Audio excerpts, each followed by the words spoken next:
Principal component analysis. This is one very important concept widely used in machine learning in dimensionality reduction. So let me explain you what is dimensionality reduction. There is one problem with the ML data. It is termed as curse of dimensionality. Curse of dimensionality. It means the data size is very large. You cannot visualize it. Sometimes you want to see, you want to draw and see where are those data points distributed this way. In a XY plane, you want to see. In a two-dimensional plane, you want to see it like this. Can you see in three dimension? Yes, sometimes you can have three-dimensional planes also where you can see them as a hyperplanes. You can see them as a planes in three dimension. But can we visualize more than that? It is difficult. We cannot do. So that is the main point here, curse of dimensionality, that we cannot visualize data in a plane. Okay, so that is curse of dimensionality. For that reason, or another reason is that we cannot work on large data set. Suppose, let me explain here. See, you have a table with many features. This is for student 1, this is for student 2, student 3, and these are their observations like their marks M1, M2, M3, M4, and so on. You have large data set with you with many features. I said already that each column can be called as a feature. Maybe this is the height of the student, this is the weight of the student, this is the age of the student, right? This is about some feature, body type. This is about the different things, their physical fitness, a lot of things. Of if it is medical data about patient, you have a lot of data, blood group, all those features are there. So when you have such large features, right, so we cannot do with this large data, we cannot play with this large data. So we have to do, we have to reduce its dimension. We have to reduce its dimension. What I want to have something like this smaller table with few features. But among this F1 to F10, which features should I consider? Which are important? That is one major challenge here. Okay, I hope you understood. You have to reduce the dimensions of the data set. That is number of columns you want to reduce. How to reduce it? And the important point is preserve as much information as possible. So when I have a matrix like this, I have to reduce that matrix size such that its properties, its important features are preserved. So it should become like this, a small matrix, but its features should be there. It should not lose information. Okay, why are we trying to reduce this size? Dimension reduction. Why are we reducing? Because we cannot play with large data, or we cannot visualize, especially for visualization. You cannot observe how the data is distributed. You can, if you want to visualize it, maximum you can go for 3D. You can do that. So how to reduce such a large table or data set with many features into a smaller matrix or into a smaller data set with the very less features? So which features to select? That is an important challenge. So that's why this problem is called dimensional reduction. Suppose you have a big data of like this. Can we delete the information? Suppose we had 20 features here. We have 20 features. I want to take only 5 features. By easiest way is to delete remaining, this all you delete it. But is it a good thing? No, we cannot delete because we lose valuable information. So you cannot delete the number of columns.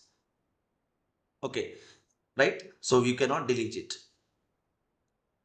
So what can we do? Right? For this, the technique which is available is called principal component analysis. Okay, so we'll see what can be done. What is principal component analysis? So assume this is the data. I have a data set. I have plotted them in a XY graph. You can see this data is like this. Now I'm talking about simple case. See, two-dimension data is easily visible like this. You are able to see it. But I want to reduce its dimension. I want to see that data in a single line. I want to see it something like this. All these points, I want them in a single line. I want them to come in a single line. All this like this.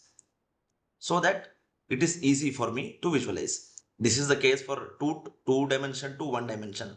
But you assume for 4D to 3D. I think you understand now. the data which is scattered here and there in a higher dimension data, I am trying to compress the data, or I am trying to visualize the data in a single dimension or a 3 dimension or a 2 dimension. I want to reduce it. Okay, so the technique of no trying to bring all these points in a single line like this. So if I want to visualize with respect to x-axis, points will look like this. If I want to visualize them into y-axis, points may look like this, like this. So what we're trying to, we are trying to project those points which are scattered in a xy plane into a single line, in a linear, one single lane. I am trying to project them. Information is not lost. Only we are projecting the data into a single dimension. This is just to understand how we are transforming a 2 dimension data to 1 dimension data, right? You are trying to do dimension reduction. You are doing from 2D to 1D. I hope you understood. So the process of doing it, how to do it, is using principal component analysis. It says identify the principal components. That's what we are talking about here. If you see, I have many features F1 to F10. What are the main components? Principal component analysis. What are the main components of these 10 features, which I can select and have a nice new table or new data or matrix, so that it's very easy for me to do operations or visualizations. So principal component analysis technique helps us in identifying the principal components. It will try, what it does, it will try to, when you have a higher dimension data, it will help us using some mathematical matrix techniques to get into a single line like this. Okay, so yeah, this is one application of PCA in image processing, especially in deep learning. We have this PCA filter. Okay, so you have a lot of images. Then with these images, you try to form an image feature map. You try to form a big image like this. You apply principal component analysis using PCA filter. You get a small matrix. You get a compressed image, or you get a dimensional reduced image. You may get here. Then you do all the operations what you need, and you get the output for that. This is just an application from a research paper where it is a proof that principal component analysis is used in image processing. Right? So let's see how it is being done. So what are the benefits of doing this dimensionality reduction? Smaller data, less information loss, and simpler visualization. See, seeing small data is very easy. Instead of seeing this full data, when I have a 2 dimension data or with 2 features only, it is easy for me to visualize, and I can make some insights on that.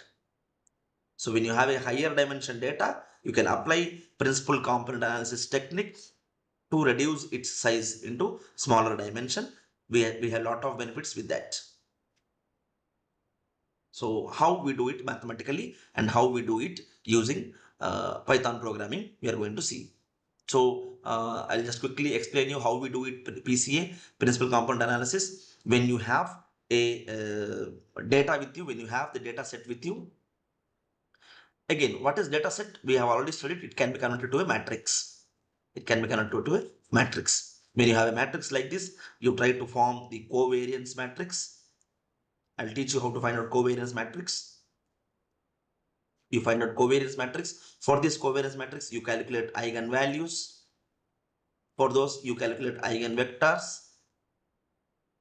Once you calculate eigenvector, you find out the principal component.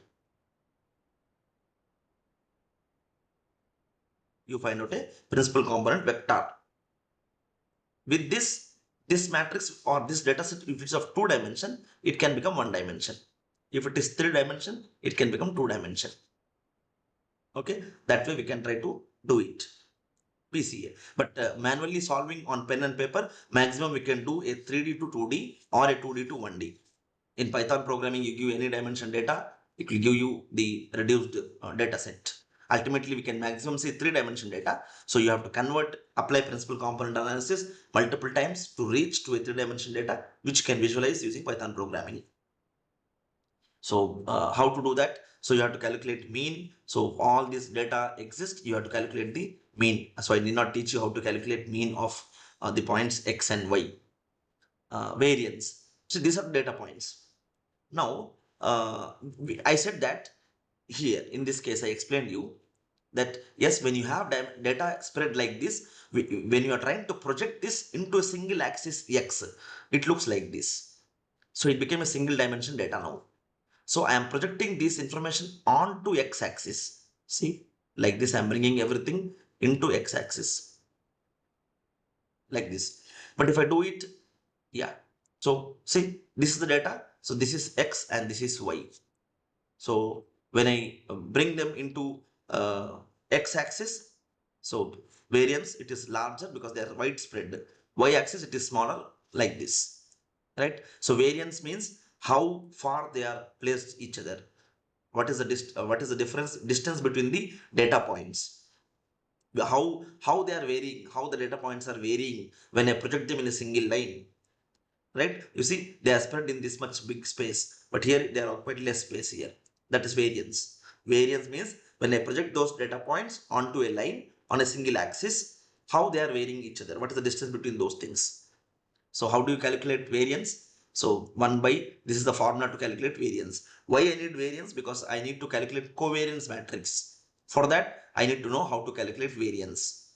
So variance is nothing but 1 by n minus 1 sigma I equal to 1 to n yi minus y bar whole square.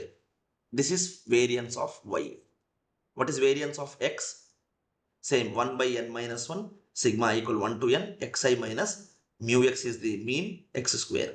This way you can calculate variance of x and y. So you get it. Mean, you know how to calculate mean of two data points. So the covariance of xy. So what does covariance says that? Covariance it talks about the relationship between two variables. See, data points are scattered here. Data points are scattered here, right? So in what direction are they moving? Are the data points moving in this direction? Are they moving in this direction? Are they moving in this direction? That is given by covariance. See, the direction of the relationship between these two variables, how are they placed? If you see, it is coming down in the xy plane. If you see, they are coming down. Here if you see, the values are going upwards, whereas here if you see, they are in a straight line almost, right? So covariance helps us to identify the direction of the relationship between two variables. What are those two variables? X and y. In two dimension case, you want to see it as a one dimension, right? So sometimes you get negative covariance, positive covariance, or zero, which is very very rare to get a zero covariance. Either you may get a positive covariance or a negative covariance. How to find out covariance? Covariance of x comma y is nothing but 1 by n minus 1 I equal 1 to n xi minus average x bar yi minus y bar. Using this formula, I can calculate covariance. So yeah, let us see covariance matrix. Covariance matrix. How to calculate this? Covariance matrix is nothing but covariance of x comma x, covariance of x comma y, covariance of y comma x, covariance of y comma y. This how we can form a covariance matrix, by finding covariance of xx, xy, yx, yy. How to calculate covariance of xx? So covariance of x comma x is nothing but 1 by n minus 1 sigma I equal to 1 to n xi minus x bar whole square. This will give me covariance of xx. How to get yy? Simply yi minus y bar whole square. How to get xy or yx? You need not calculate two times because covariance of yx or xy is same. How to calculate that? Using this formula. See, covariance of xy is found out by this formula. Covariance of xy equal to 1 by n minus 1, I equal 1 to n, xi minus mu x bar or mean of x, yi minus mean of y. So we can form the covariance matrix, right? So let's solve a small problem of principal component analysis. Let's see how we try to project a two-dimension data into single dimension data. Okay, so what is the target here? You should form a covariance matrix, then find out eigenvalue, then find out eigenvectors, then normalize them. After normalizing, you have to find out principal component. You have to find out principal component, which is nothing but it can be given as v1 vector v1 into xi minus x bar, yi minus y bar. Okay, I'll explain this procedure with an example. Let's try to understand how we try to find out principal component analysis, or how we try to reduce a two-dimension data for easy calculation into single dimension data. In Python, you may solve with taking a higher dimension data into smaller dimension. Maximum we can take 3-dimension data and you can see, visualize it. You can reduce that also into 2 dimension and see the data. So let us take an example of principal component analysis.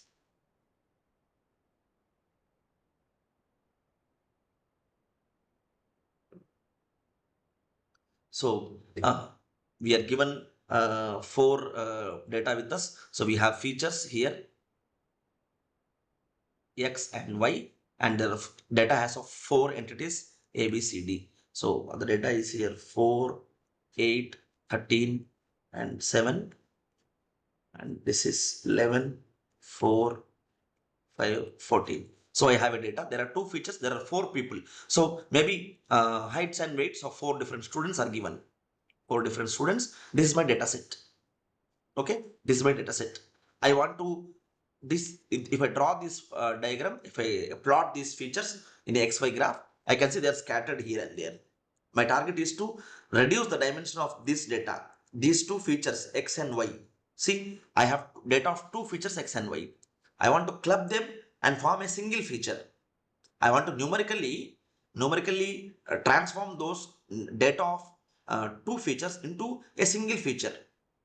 I want to see them as a single data points. With that data points on a single line, I can say that that is the compressed data of these 2 features x, y. Maybe I may get a new feature z. I may get a new single dimension data z.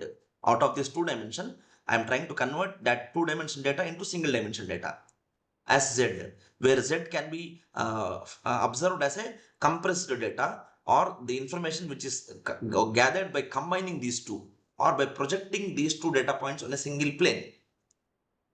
So what is the step here? First step, you have to find out x bar and y bar. If you calculate mean x bar and y bar, I'll type directly here 8 and 8.5. You can calculate 4 plus 8 plus 13 plus 7 by 4. If you do, you get this 8, 12, 20, 32 by 4, 8, and this is 8.5. You got x bar, y bar.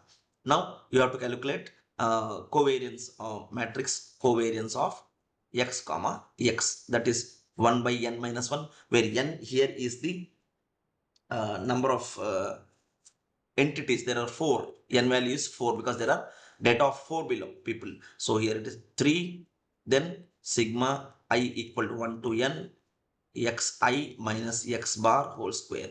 So it is something like this. What is x1? 4. What is x bar? 8. So 4 minus 8 whole square plus next x1 is x2 is 8. 8 minus 8 whole square plus 13 minus 8 whole square plus 7 minus 8 whole square divided by 3. If I find it out this value, it is somewhere around 14. So covariance of xx. So my matrix, I am forming the covariance matrix, it is 4. Now let us find out covariance of yy.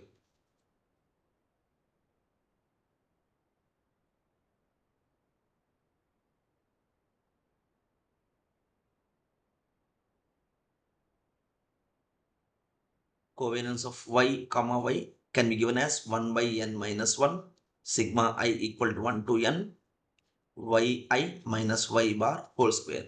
So 1 by 3 into, I'll directly write the step yi, that is 11 minus 8.5, 11 minus 8.5 whole square plus 4 minus 8.5 whole square plus 5 minus 8.5 whole square plus 14 minus 8.5 whole square. If I divide this and solve, I get covariance of yy as something 23. So this is 23. Next, we have to find out covariance of xy. So let's find it out.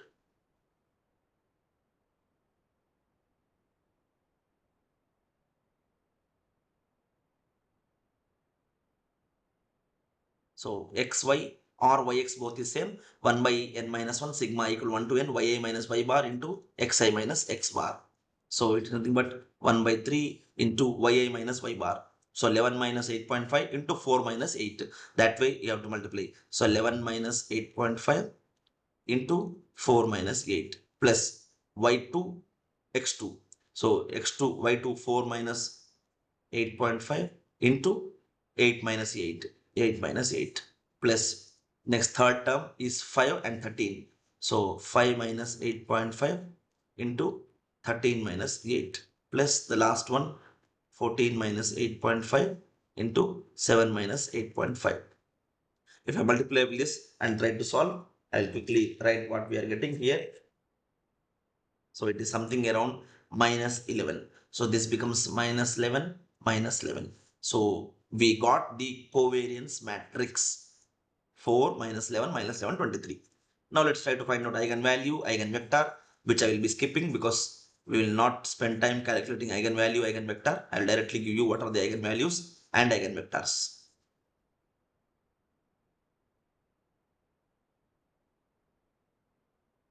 So yes, so for this matrix, let it be called as A. I have the matrix as 4 minus 11 minus 11, 23.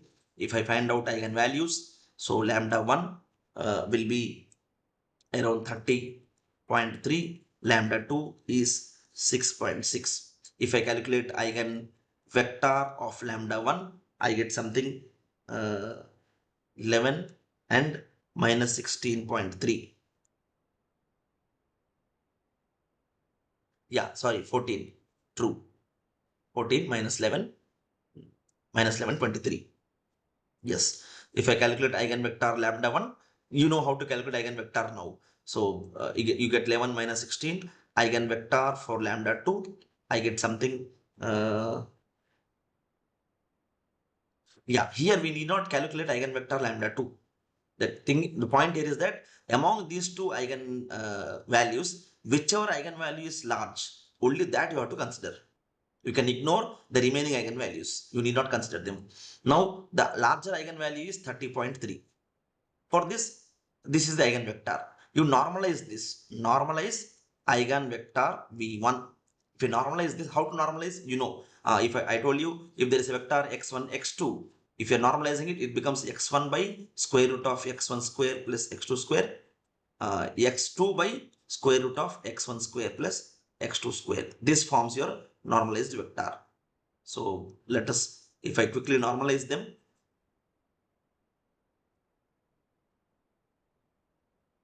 if I normalize them, I get some value 0.55 and minus 0.83 after normalization. Okay, so now I formed the mean of both. I formed the covariance matrix. For that matrix, I found out eigenvalues. You choose the highest eigenvalue. For that highest eigenvalue, find out the eigenvector. You get this eigenvector, you normalize it. So we got the normalized eigenvector as 0.55 and minus 0.83. Now the next step is to find out the principal component. Let's see how to do it. Right. Here you have this vector with you. Now you take this A term. A has 4 and 11. Right. Now I want to reduce this. No. See, for A, there are two features XY. For A, B, C, D, there are two features XY. Our goal is to reduce these features to one new feature Z in a single. Combining these two, trying to project in a single dimension. Right. So how to form the reduced points or compressed data points for A. So now for A, how do I get this? It is nothing but your V1 transpose, this vector V1, this is your V1 transpose into x1 minus x bar, y1 minus y bar. If I solve this, so V1 transpose is something like this, 0.55 minus 0.83 into x1 is 4, x bar is 8. So minus 4, y1 is 11, 8.5. So this is 2.5. Right? So if you multiply this, you get a single data point here, 0.55 into minus 4, point minus 4 into 0.55 plus minus 0.83 into 2.5. If you solve this, you get a new point here, minus 4.305. This is the new point here. So for A, we got it like this. Now, how do you calculate for B? For each point, you have to calculate it.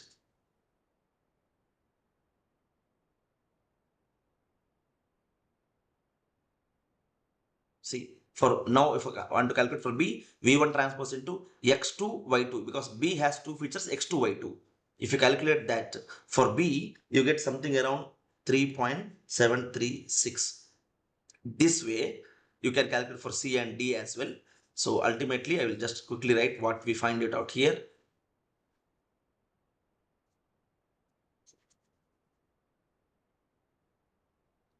This is 13.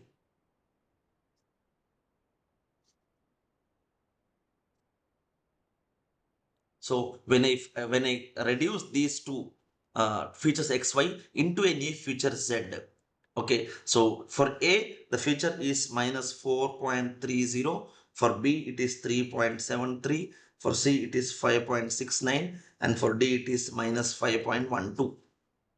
So these are your new features. So we try to convert this two-dimension data into a single dimension data by using the technique called principal component analysis. Okay, so this how maybe now you may not see this directly how it is used, but when you solve do some image processing, you try to build the model from scratch, you will have to do this principal component analysis to visualize the things. It has lot of applications. Maybe if you are studying machine learning, you will frequently see the concept of principal component analysis. You'll be saying, by using PCA we got this, by using PCA we did this, we reduce the dimension from this dimension to this dimension.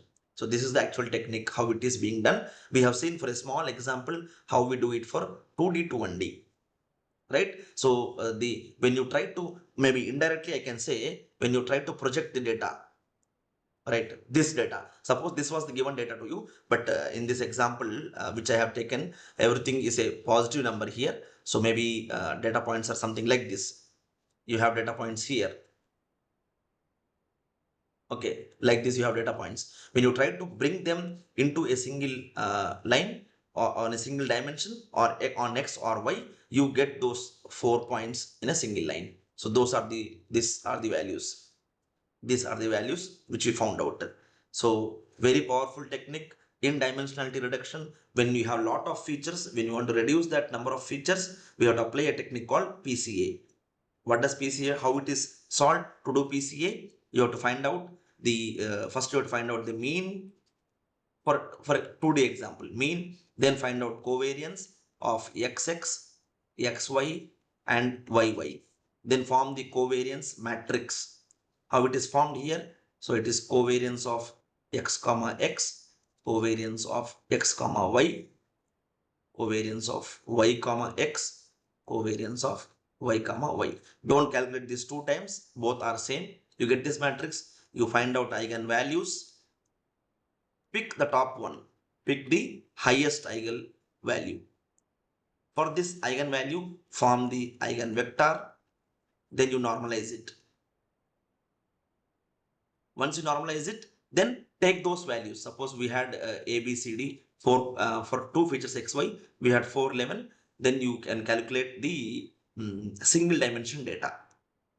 You can calculate the single dimension data, right? You can get it this way. So I hope you understood how we are trying to do the dimensional reduction from 2 dimension to 1 dimension. We can do this in Python in simple steps. Okay. So this is about dimensionality reduction and principal component analysis. We have seen what is the importance of this and how we are doing it using covariance matrix.